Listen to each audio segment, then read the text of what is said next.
જય સદગુરુદેવ. માનવ મહિમા ભાગ 43 બી. હે માનવ, જુઓ, જ્યાં જુઓ ત્યાં આ ત્રણ લોકની વાત કરનાર જ મળે છે. જે આત્માના ઘર પરમાત્માના ચોથા લોકની વાત કરનાર કોઈ મળતું નથી. અથવા તો સંતોની વાણી જો લેતા હોય તો સાથે સાથે ત્રીજા લોકના દેવોની વાતોને સાથે રાખીને દાખલા આપતો જતો હોય છે. જે આ ત્રણ લોકમાં સુખ નથી તે સુખ પામવાની વાત કરનાર અનેક આ જગતની અંદર જન્મ મરણમાં રોકનાર મળે છે. જે સંતો કહે છે સુખ દુઃખનું કારણ મન છે, તો મનને સુખના સ્વપ્નોના પ્રયોગ શીખવનાર અનેક મળે છે. પણ ભાઈ, મન ચંચળ છે અને મન તે ત્રીજા લોકની ધારા તે મન છે. પણ ભાઈ, અમારે તો આત્માના ચોથા લોકમાં જવું છે, તો તે ચોથા લોકને પ્રગટ કરી બતાવો. તો જે જન ચોથા ઘરને પ્રગટ કરી બતાવે તેવા તો હરિજન વિરલા કરોડોમાં કોઈક જ હોય છે. કારણ કે ચોથા લોકને બતાવે નહીં અને આ દેહની અંદર ત્રિપુટીના કબાટ ખોલવા આપણને મોકલે તો તે કબાટ ખુલે નહીં. પરંતુ જે હરિના જન હોય છે, જે પ્રગટ પ્રભુને બતાવનાર હોય છે, તેની પાસે કબાટની ચાવીનો જુડો હોય છે અને તે આ ત્રીજા લોકમાંથી નીકળવાનો પાન પરવાનો ધરાવનાર હોય છે. જેથી જીવને આ ત્રણ લોકમાં કોઈ રોકી શકતું નથી. એટલે પરમાત્માના જ્ઞાનીઓ કહે છે સેવા કરવી હોય તો છેલ્લા જન્મવાળાની અને સાંગો પાંગ તેના ચરણે મન રાખવું. નહીતર આ ચંચળ મન જ્યાં ત્યાં દોડ્યા કરશે. કારણ કે ભટકણ મન જ્યાં ત્યાં ભટકાવ્યા વગર રહેતું નથી. એટલે પરમાત્માના જ્ઞાનીના ચરણે મનને મૂકવાનું કહે છે. આ તો ભાઈ જન્મ મરણ મટાડવાની ઝીણી ઝીણી વાતો છે. મનન કરો રામ ભરોસે. આ વાણીમાં કહે છે કે હે મન, આ જગતમાં જીવના સગા કોણ છે? તો કહે સત્યજ્ઞાની સદગુરુ. તો હે મન, તું આ જગતમાં એક સદગુરુને જ પ્રીત કર. કેમ કે આપણે જો સદગુરુને સાચી પ્રીત કરીએ તો આપણા પર સદગુરુની પ્રીત સાચી જ રહે છે. એ કોઈ પણ જીવને ખોટી પ્રીત નથી કરતા. અને આ જગતના જીવ કેવી રીતે પ્રીત કરે છે? તો કહે સ્વાર્થી છે ને. આવું બધા સ્વાર્થ માટે જ એકાબીજાના જે કામ કરતા હોય તે કરે છે અને કાં તો જગતની સામે મહાન બનવા દેખાવ કરતા હોય છે. પરંતુ સદગુરુને મહાન દેખાવાની કે જગતમાં મોટા થઈને ફરવાની કોઈ આશા નથી હોતી. એમને તો બસ જે સદગુરુના શરણે આવે તેને હંમેશા સત્ય જ કહેવું છે. કેમ કે સદગુરુનો નિસ્વાર્થ ભાવ હોય છે. આપણે જોઈએ જ છીએ કે માતા પિતા કુટુંબ નારી આ બધા સ્વાર્થના જ સગા છે અને આગલા જન્મના સ્વાર્થને લીધે તો આ જન્મમાં ભેગા થયા છે.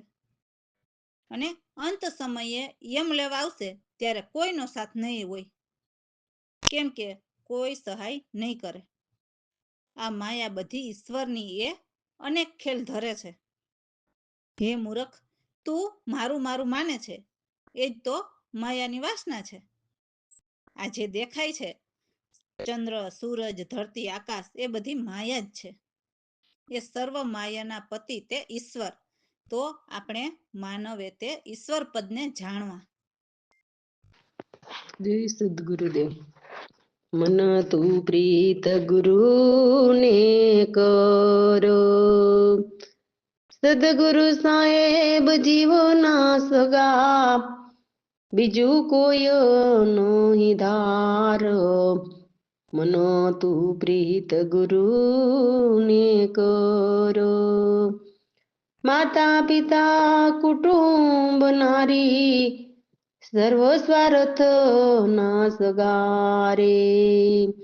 અંત સમયે યમ ફેરો દેશે ત્યારે કોઈ નહીં સહાય કરે રે. મન તું પ્રીત ગુરુ ને કરો રે.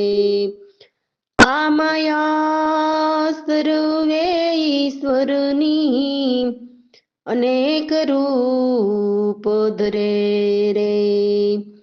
મારા પણ માને તું મૂર્ખ, આ તે જન્મે મરે રે. મન તું પ્રીત ગુરુ ને કરો રે. ચંદ્ર માયા સૂરજ પૂર્ણ માયા માયા તરણ ગગન સર્વ માયાના રે પતિ ઈશ્વર તે ઈશ્વર પદ લહે રે મન તું પ્રીત ગુરુ ને કરો પ્રવીણ રામ ગુરુ સત સમજાવે લીધા પરમ પદ કહે દાસલાલ સમજિયા સર્વ સુજો કહે દાસલાલ સમજિયા સર્વ સુજો મટિયા જનો મરણ હે મન તું પ્રીત ગુરુ ને કરો રામ ભરોસે આ જગતમાં શુદ્ધ તો એક જ છે, જે શુદ્ધ નિજ બ્રહ્મ સ્વરૂપ છે. એમના કોઈ પાપ કે પુણ્ય નથી, એમને બંધન કે મુક્તિ નથી. એ બ્રાહ્મણ, ક્ષત્રિય કે વૈશ્ય કે શૂદ્ર નથી, કે કોઈ ગૃહી કે ભિક્ષુ નથી. એ વાનપ્રસ્થ બ્રહ્મચારી નથી, એમને કોઈ વર્ણ કે આશ્રમ નથી. એ યક્ષ, રાક્ષસ કે ભૂત પિશાચ નથી. હું કે તું નથી, એ ચારણ, સિદ્ધ, નાગ અને ગાંધર્વ નથી, કે દેવ જાતિ પણ નથી. આ પાંચ તત્વ ત્રિગુણમય સૃષ્ટિ છે. એમાં ઘણા નામરૂપ છે, પણ એ નામરૂપ નથી. પાંચ તત્વથી એ ન્યારા, એ નિજ સ્વરૂપ નિર્ભય નહીં. એ નિરાલંબ નિર્વાણ નિરંતર, એ તો સર્વ પ્રકાશી છે. સદગુરુ કહે છે કે એ જ શુદ્ધ આત્મ ચેતન છે, જેને મન બુદ્ધિ લખી શકે નહીં. જય સદગુરુદેવ. શુદ્ધ નિજ બોધ સ્વરૂપ બ્રહ્મ હૈ, પાપ અને પુણ્ય નહીં કોઈ મારા, બંધન મુક્તિ નહીં એને તો, બ્રાહ્મણ ક્ષત્રિય વૈશ્ય નહીં શૂદ્ર, ગૃહી ભિક્ષુ નહીં એ તો, વાનસ્થ બ્રહ્મચારી માં નહીં, વર્ણાશ્રમ બેવ નહીં એ તો, શુદ્ધ નિજ બોધ સ્વરૂપ બ્રહ્મ હૈ. યક્ષ, રાક્ષસ અને ભૂત પિશાચ, ભૂત પિશાચ એ તો હું કોઈ નહીં. એ તો ચારણ, સિદ્ધ, નાગ અને ગાંધર્વ, દેવ જાતિ નહીં. એ તો શુદ્ધ નિજ બોધ સ્વરૂપ બ્રહ્મ હૈ.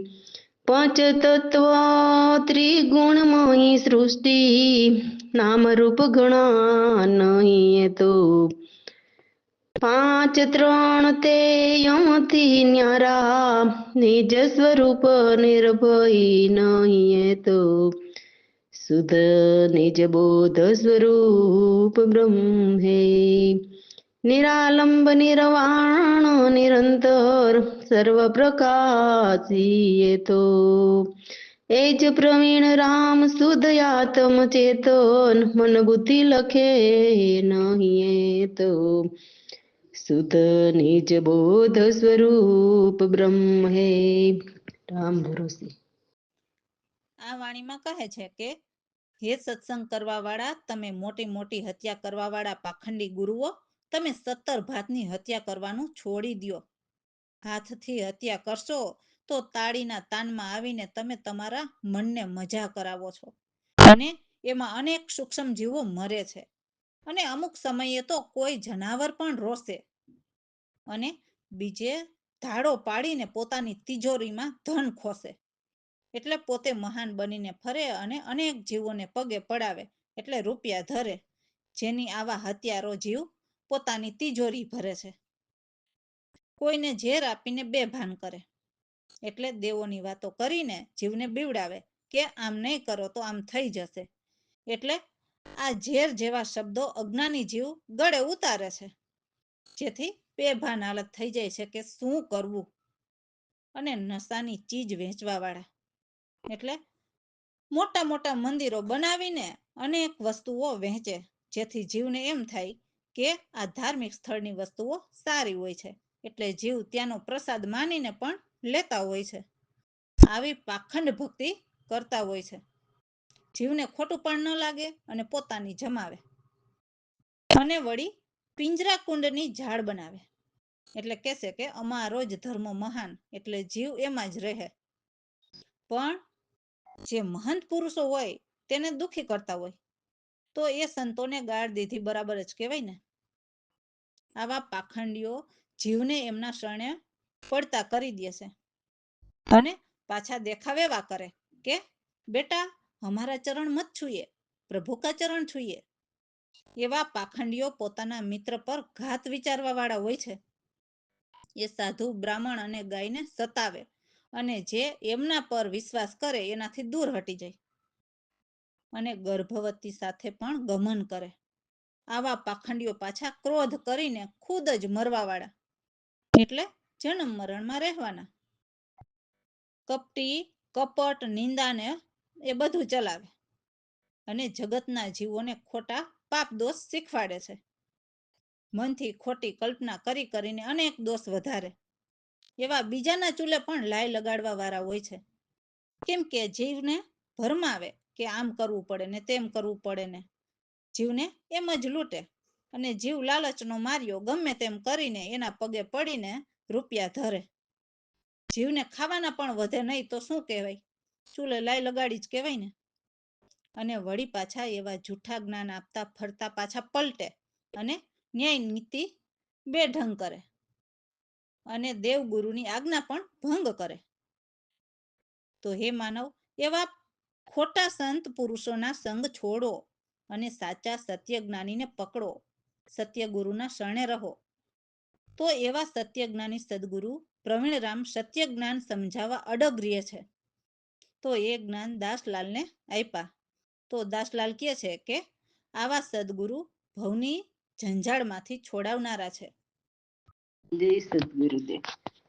અરે તમે સત્સંગ કરવા વાળા, છોડી દિયો ત્યાં સતોર ભાતની હાથથી જીવ જનાવર રોશે, ઘોડો મારીને ધન ખોશે, જાહેર આપી બેભાન કરે રે. નશાની સીજ વેચવા વાળા રે તમે, સતસંગ કરવા વાળા રે. પિંજરા કુંડની બનાવે ઝાડ રે, દુખી મંત પુરુષને ગાડ રે તમે, સતસંગ કરવા વાળા રે. કરી દે શરણાગતની ટાલ, મિત્ર પર ઘાત વિચારવા વાળા રે તમે, સતસંગ કરવા વાળા રે. સાધુ બ્રાહ્મણ અને ગાયુંને સતાવે રે, આપી વિશ્વાસ ત્યારથી ખસી જાય, ગર્ભવતીને ગમન રચાવે રે, ક્રોધ કરી આપો જમરવા વાળા હારે તમે, સતસંગ કરવા વાળા રે. કપટી નિંદા સર્વ ચલાવે, ખોટા પાપ દોષ શીખવાડે હારે તમે, સતસંગ કરવા વાળા રે. મનોકલ્પિત ના દોષ ધરાવે, ચૂલે લાય લગાવવા વાળા સત્સંગ કરવા વાળા રે પોલુટે ન્યાય નીતિ બેઢંગો વેદ ગુરુ આજ્ઞા કરે ભંગ છોડું એ સતપુરુષના સંગ રે સાચા સત્ય જ્ઞાનીને પકડ હારે તમે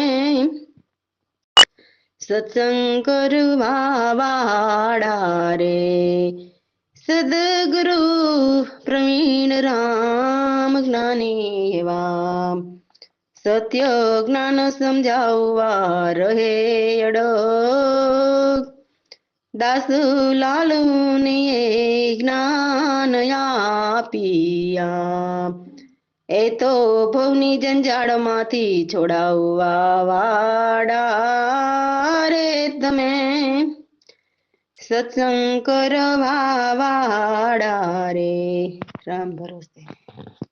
તો હે માનવ, જે ઈષ્ટ ધર્મથી રૂઠતા ચાલે એવા સાધુ તમારે મનને કેમ ભાવે છે, કેમ ગમાડે છે? ઈષ્ટ એટલે પરમાત્માથી રૂઠતા ચાલે અને દેવોને પૂજે અને પાછા લોકોને સમજાવે છે કે પ્રભુને પામવા માટે શરીરમાં ગોતવા પડે. સંતોની વાણીની એક બે લીટી ગાય અને સત્સંગ કરે અને પાછા કવિતા પણ કરે અને થોડા ઘણા ગ્રંથ પણ છપાવે, કહે કે અમારી બુક વાંચો. આવા પાખંડીઓએ પોતાની જુદી જમાવી હોય છે અને સંતો ગુરુ જ્ઞાનીથી દૂર રહેતા હોય છે. તો પછી તો સુરતા ભજન તો ક્યાંથી કરતા હોય? સુરતા ભજન તો સંતો ગુરુ જ શીખવી શકે. તો એટલી પણ એનામાં સમજ નથી કે સંત ગુરુ સિવાય આ જગતમાં કશું જ નથી. આવા ખોટા સાધુના સાધુ વેશ પણ ખોટા હોય છે. એવા ખોટા વેશ ધરીને બીજા અનેક મહંત પૂજાવે છે. સંતોની ઈર્ષા કરે અને દ્વેષ કરે અને પાછા પોતાના મનમુખ રાગ સંભળાવે. એટલે એમને મનમાં આવે એવા રાગ કરીને જીવને સમજાવે. તો એવા પાખંડીઓ નથી આ પાર રહેતા કે નથી પેલે પાર પહોંચતા. અધ વચ્ચે ગોથા ખાય. પાછા નિત્ય નવા નવા ગુરુ બદલે અને એવા ચંચળ મનને બહેલાવે. એટલે સ્થિર ન રહે. મૂછો દાઢી વધારે અને વાળ પણ વધારે. તો એમને દાઢી મૂછો રાખીને સાધુ બનતા જરા પણ શરમ ન આવે. આમ ગૃહસ્થ અને વળી પાછા પૂરા કપડા ભગવા પહેરે. તો એમને મનમાં પણ જરાય શરમ ન આવે. ક્યારેય મદમતીના તો ક્યારેય ધોતી અને ક્યારેય પાયજામા. અને એવા વ્યસન કરે કે બોટલ તો ક્યારેય ન ખૂટે. અને પાછા સત્સંગ કરે ને ભજન ગાય. એવી મનમુખી માળા પહેરે અને પાછા તિલક કરે. તો હે માનવ, તમે જ કયો એને સત્ય કોણ બતાવે? જે મહાન બનવા ઈચ્છતો હોય તો એને કોણ સત્ય કહે? તો એવા ખોટા શાસ્ત્ર જ્ઞાન સંતોને ન ભાવે. કેમ કે દેવોના જ્ઞાનમાં પરચા બતાવવાની વાત હોય છે. અને એ સાધુ પાછા કેવા કહેવાય કે માલ મસ્તાના ખાય. મારા સદગુરુ પ્રવીણરામ જ્ઞાની અમૃત વરસાવીને પાણી પીવે છે. તો દાસલાલ સદાય ગુરુ ચરણે રહીને કરતા શુદ્ધ આહાર. રામ ભરોસે. જય સદગુરુદેવ.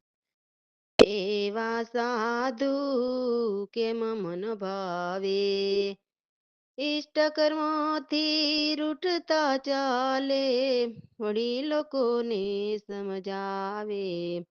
એવા સાધુ કેમ મન ભાવે સત્સંગ કરે કવિતા પણ કરતા થોડા ગ્રંથ લખી છપાવે સંતો ગુરુ થી દૂર રહેતા નહીં સુરતા ભજન કરતા એવા સાધુ કેમ મન ભાવે સાધુ વેશ સંતો ના ખોટા મહંત બહુ પૂજાવે ઈર્ષા દ્વેષ નિંદક સંતોના મન મુખ રાગ સંભળાવે એવા સાધુ કેમ મન ભાવે આ પાર ન રૈયા ઓલે પાર ન